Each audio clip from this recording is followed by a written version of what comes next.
It is Amir Khostavan. Amir, man, what's up, dog? What's up, buddy? How are you?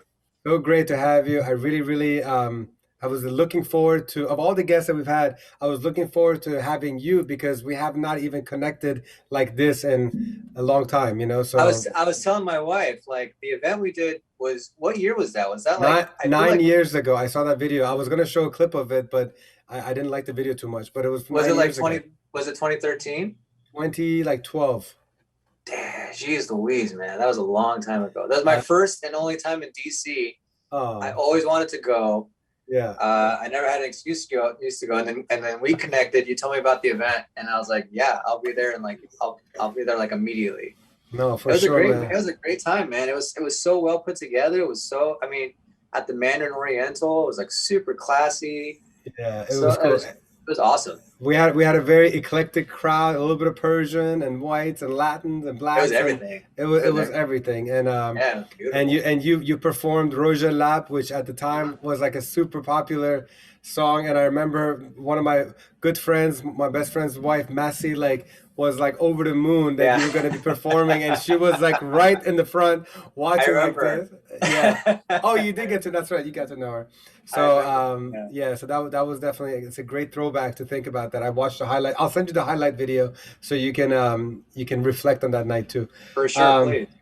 but yeah, so first of all, how have you been, man? And I know that ever since last time we saw each other, you've gotten married, you have a little one, right? Yeah. Yeah, I'm married. I have a beautiful wife, and I'm married. And then I have a 2.5-year-old little girl named Iris, and she's the definition of perfection. She's like amazing. That's beautiful. Being a dad is awesome, and you know, I I live in San Jose. I live in like the heart of Silicon Valley. Netflix is like a 2-minute drive away from me. eBay is down the street.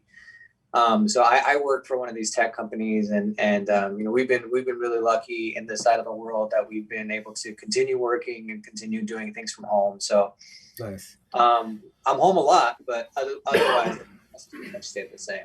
Well, first of all, I hope that Netflix gives you guys a free subscription by being within a few I miles. don't I That's don't work for I don't work for Netflix. I wish I did, but no, I know, no, but they should just take care of their neighbors, Like I that's what know, I like, meant.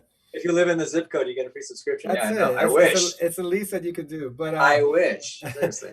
But Amir, and I'm not saying this to blow smoke up anything, but like I genuinely consider you as one of the most underrated Iranian musicians and Oh, thank you, man. producers, and I wanted you to be on here because I want more people to hear your craft and like that the Raqsa Ilham. First of all, what's can you kind of give the backstory behind it? Why is it called Raqsa Ilham? Is Ilham somebody that means somebody to you? Can you kind of give us a little story? Yeah, Ras at Home is a song that was 10 years in the making. Hmm. I wrote it before Roja Lab was a thing, or before any of my other songs was a thing. It was always meant to have a vocal performance on it. Just couldn't find lyrics. I was born and raised in the States. I've never been to Iran. I speak the language fluently, but writing lyrics in Farsi is impossible. It is the Hmm. hardest thing I've ever done, and I know it's really because it's such a poetic language Yeah. that you can't. I feel like it's an injustice to butcher it. You know what I mean? Hmm. And so I never found lyrics that I thought were good enough for the song, so I always kind of put it aside. And then I was playing it at a friend's house one day. One of my best friends, his name is Ali. He has a sister named Elham, and she loved the song. Absolutely loved it. Like every time I come over, she asked me to play it. And naming instrumental songs is a chore because I hate like song titles like, beautiful waterfall and like, sunset, blah blah. I hate those cheesy instrumental names. So Yeah. I was like, out of she loved it so much, I'm like, I'll just name it Elham. As sort of like a joke, but then I was like, no, you know what? She was the first person to truly show that song love and appreciation. And then as the years kind of grew and the song became what it is, I was like, well, I think if I name it that, people are going to think that it's like, specifically about this person. Why don't I name it Rafsed Home? So it's more of a kind of visually descriptive song too. So when you see the title of the song, you kind of already know it's going to be this dancey song before you even play it. You know Yeah. what I mean? And just like the logo that you made for it, and you know, like the ballerina, and then the music video, the theater. I mean, like that's why, like I already liked the music, you know, from when I heard it a few months ago, actually, and I remember sharing it. And then Yeah, like when I saw that there was like a music video to it, like it just made me so happy because it fit so well together. You know, sometimes music videos they don't really fit the song, and it just yeah, you just it's like something cookie cutter, you know.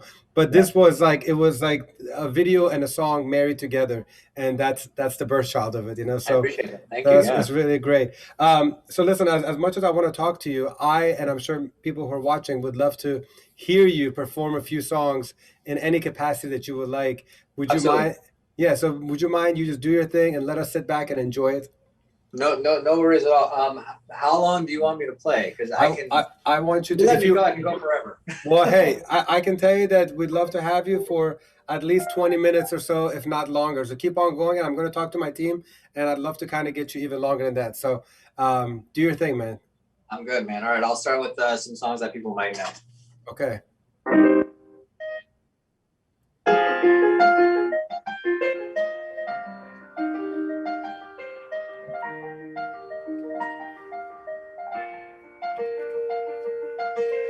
Minutes or so.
Oh man, Amir جان خسته نباشی. Yeah, buddy. I like how you gave us a little tour of from the weekend to some other stuff. Um, that was, I mean, starting off with Blinding Lights, man, that was pretty beautiful. I love that song. Yeah. What did you think of his Super Bowl performance? I thought it was amazing. Nice. I was wondering, go ahead.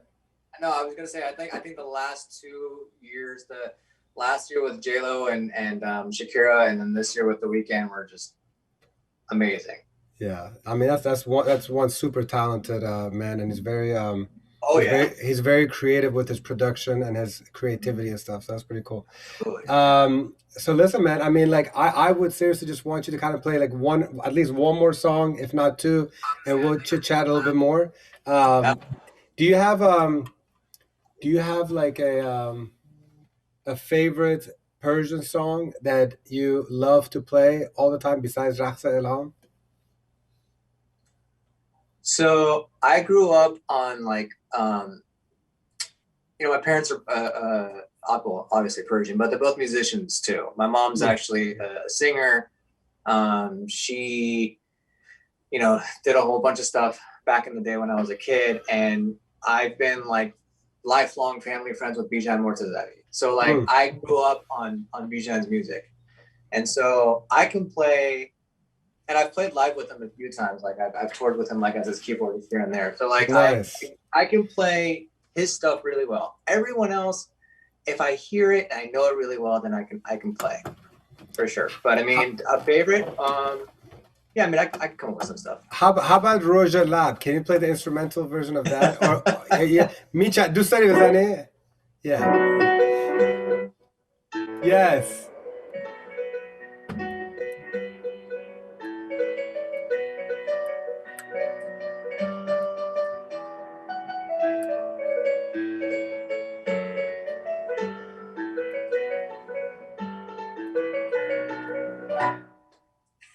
Nice. Actually, I have a request. Oh, Anush has a request. Actually, why don't you show Iman how to play Golden Dreams properly? Oh, that's he right. tries to play it, and I try to play it, but never get it right. This is actually so funny. I was telling my sister, who also tries to play Khabhay Talai, that like, my God, that is the one song that not only every Iranian child is forced to play, but every single child plays their own variation of it. You know, like that's true. همه یه جوری ریمیکسشو میکنن.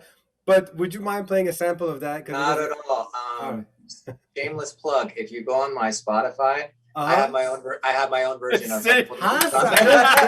First of all, that ain't no shameless plug. Why don't you play your own version? I want to hear that. Yeah, do that. Do your version. Go ahead. I haven't played it in forever.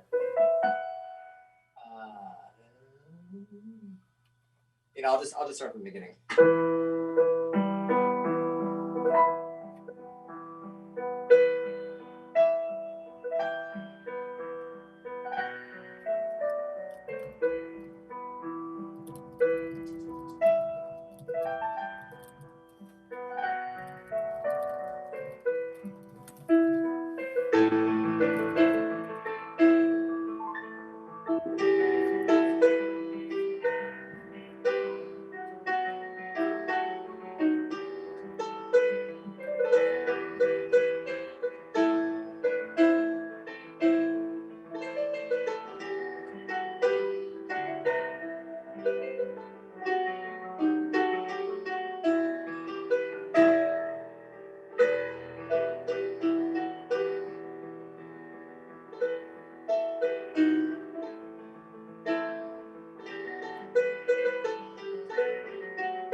Oh, That Pianist, is by yeah. far the best version I ever heard. He made it more classical, like something Beethoven would play, you know? That was awesome. Yeah, awesome. Yes. You gotta hear the recording, because the recording is definitely not Beethoven. There's like rock guitar and drums and strings and all that stuff in there. Yeah. Well, while we're That on your was really good. Spotify, how can they find you on Spotify? Just Amir Khostavan. Just type in Amir Khostavan and you'll find me. I have an album on there called XVII, which is the Roman numeral for 17, which is my favorite number. I have an EP on there called Volume 2 of XVII, and then after that is just a bunch of singles. So Rasa Elham's on there. I have a song called Vesmat. I have a song called For Iris for my daughter on there. Oh, I can't wait to hear that one. Yeah. The four Irish is also instrumental. Do you still do a lot of vocal stuff too, or just? You know what it is, man. The vocal stuff was amazing, and I loved every second of it. But it got to a point where I wasn't making content that I was proud of. You know what I mean? I was proud of the success that like Roger Lab had, and I had another song called Nasib Elasid that numerically did better than Roger Lab as far as like plays and stuff goes. I never made a video for it. Bijan even plays violin on it. Nice. It's like a Fakretti song, and I actually really like the song, but I found myself 2 months after the song came out, 3 months after the song came out, not as attached to it as I would want to be. You know what I mean? And it wasn't until I kind of refound my love for instrumentals and piano. Growing up, everyone called me like the next Yanni or the Persian Yanni, and I hated being called that, because here's this dude with the long hair and the mustache and the this and the that. And I thought it was like the cheesiest thing ever, because I'm like, 12 years old, 13 years old, the last thing I want to do is be compared to that guy. And then I'm almost 40, and now I'm like, it was like 5-6 years ago where I was like, you know what? Let me just give this music another shot. And I heard his music again, and I was like, what have I been missing for the last 20 years, man? This music's amazing. Of course. And I just got reconnected with not just his music, but contemporary instrumental music in general. And I really got into soundtrack music. So like Ramin Dajwadi, who makes the Westworld theme, the Game of Thrones theme. Yes. His music is unbelievable. Hans Zimmer, who composes, Pirates of the Caribbean. Hans Zimmer, that's right. Living legend right there. Absolutely incredible stuff. And so I was, I kind of found my niche. I was like, I want to make piano music, but piano music by itself, to be frank, bores me. I want to make instrumental music that kind of, captures at least my imagination, you know what I mean? And so that involves, crazy instrumentation with guitars and strings and drums and this, that, whatever, the next thing. And then there are like the pretty songs too, but just to kind of mesh them all together. Well, I mean, what I can tell with you, Amir, is that you're like at a stage of your life / career where it's all about dil o jun o khodet, and like it has to make you happy and nothing else matters. So if you love it, you'll sit in that studio for 15 hours straight after you feed your child, of course, and then you come back and all that stuff. And I feel like that's a beautiful place to be. I feel like right there is your happy place. You're literally sitting in your happy place. And you can't force it, like if like Ratzano, for example, like I said, was a song 10 years in the making. It was a song that I would go to, I'd work on for a few days, a few weeks, like a month. It just wasn't there. And I put it aside, left it on my hard drive, and just continued working on a bunch of other stuff. And then, the pandemic, I know, has been really hard for a lot of people, myself included, my family included, of course. One of the things that it's afforded me is time. And being home made me kind of go back to prior recordings that I had done 2010. The song that I have now called Vesmat, that I also have a video for, I originally recorded that in 2017. Completely forgot about it. When I reheard it in 2020, it was like the first time I was hearing that from. I'm like, oh, I wrote that? Like it was weird to me. And so the pandemic gave me an opportunity really to like fine tune these things and like to work on stuff that I wouldn't have had time otherwise. And like fall in love with certain songs again that you kind of forgot of. Rasa at home, every time I hear it, there's certain parts of the song. Like I said, previously with the stuff that I was doing vocally, 2 months down the road, I wouldn't be into it anymore. Ras Al came out in July, and I still hear it, and I'm still like, man, I love this part. Man, I love how this part came out, and I feel that way now about everything that I'm releasing. So that's truly a blessing for me, because now I can, you know, I changed my name from Amir London to my real name, Amir Khostavan. And so because I'm putting my real name on there, I want to put stuff that I'm absolutely 1000%, stamp of approval, proud of, that, like, 5 years from now, 10 years from now, I can look at it with pride and be like, yeah, no, I did that. And I still look at the Amir London stuff positively, but the way that I look at this body of work. I mean, it's a progression of an artist, I Absolutely. mean, like, that's just a chapter in the story that is Amir. Hala, it was London at first. I mean, look, Prince changed his name to a symbol and 3 times name. Hala to هم یه بار رفتی از امیر لندن به امیر خسروان. And I've always been a fan of people that they just want to work on their own name, like, that's an amazing name. You should grow that name and you should love that name. I really do consider you as a jewel in our community, and I hope that even if it's not your full-time career, that you continue to bless us with going on Instagram live a lot more, and just play, just as you're doing when you're practicing and doing your stuff. Just turn on that window to social media. Let us have a little peek in, because every time that you put on videos, I, for one, love to kind of tune in and just play it in the background. And I'm sure the more people that get to know you, they're gonna fall in love with the same music you're in love with. So let's share it with the world. Appreciate it, man. Thank you so much. And thank you again for having me, man. This was fun. Of course. Hopefully we'll do it again. Longer versions, no crashes. Kiss your little lady Iris and your wife, and be healthy, and see you soon, hopefully. You too, bro. Shab khair. Bye. Again. Bye, guys.